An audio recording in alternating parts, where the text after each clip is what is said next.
What's up, Bulls Nation? It's the Bloody Horns podcast. I'm your host, Justin, bringing you the 5 keys to victory tonight for the Bulls facing the Los Angeles Lakers. It's a big game tonight. You know, the Lakers, they're a beatable team. The Bulls have been hot lately. We're 6-2 in our last 8.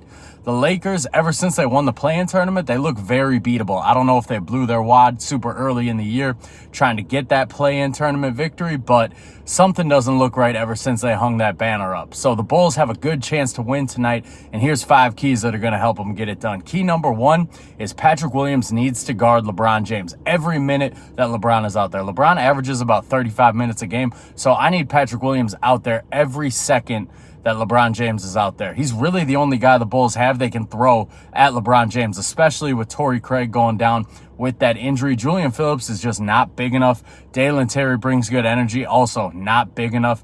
Patrick Williams has had success against LeBron in the past, as much as you can have against LeBron at least. You know, his rookie year, LeBron was singing his praises after their first meeting, saying he thought Patrick Williams was going to be a special player in this league. So we got to turn Patrick Williams out against LeBron James. Key number 2, we need Coby White in attack mode. You know, the Lakers, they got D'Lo, they got Austin Reeves. I don't think Gabe Vincent's playing yet. Max Christie might get some minutes in the backcourt. Their backcourt is not full of good defenders. They're probably going to throw Cam Reddish at Coby. They might throw Jared Vanderbilt at Coby a little bit. They might throw Taurean Prince at Coby.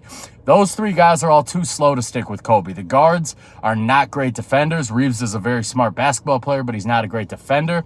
And the rest of the guys are just too slow for Coby. So I need Coby to be in attack mode the entire game. Key number 3 is they have to run the shooters off the three-point line. Very similar to the Sixers. When you look at the Lakers roster, you might not think it's full of shooters, but they got 4 guys right now who are averaging 5 attempts or more from 3, who are shooting over 36% from 3. So LeBron LeBron and AD, they draw so much gravity towards them that it allows these shooters to get open, especially D'Angelo Russell. He gets a bad rap around the league, but he is one of the better catch-and-shoot players in the league when it comes to 3. So we got to run their shooters off the line. Similar to Philly, they have really good shooters. Those guys are not great athletes. You know, Cam Reddish is probably the best athlete out of those shooters, and he still really hasn't shown an ability to finish around the rim in this league. So if we can run their shooters off the line, force them to try to finish around the rim, it's going to pay off dividends later in that game. Key number 4 is Andre Drummond needs to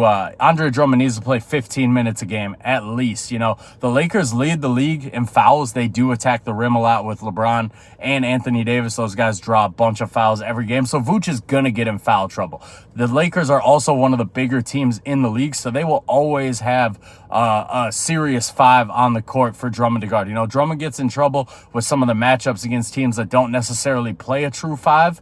The Lakers are not one of those teams. They always have size out there. They're probably, next to the Timberwolves, they're probably the biggest team in the league. So I need Drummond out there for at least 15 minutes, if not just for his fouls. You know, I expect Vooch to be about 5 fouls tonight.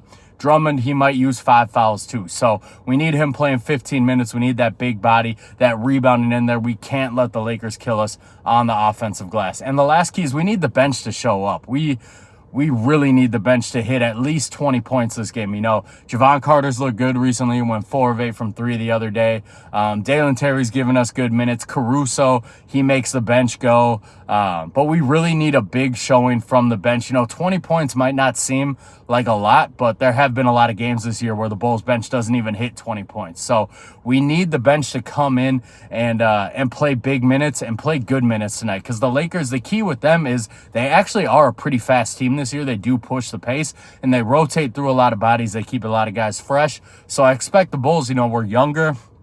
I don't know if we necessarily have the athletic advantage, but we are a pretty athletic team, and we just need to keep those bodies rotating in. We need the bench to come in and hit some big shots. So it's going to be an interesting game tonight. You know, LeBron James, Anthony Davis, they always kind of bully the Bulls.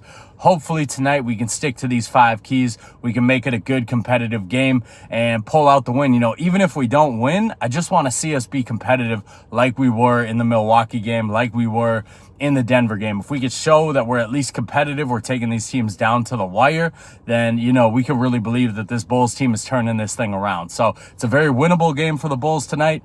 Hopefully they pull it off. I'll be back either later tonight or tomorrow with a post-game recap of it. If you're not following on Twitter, please follow. It's @HornsBloody. Make sure you hit the subscribe button on this video.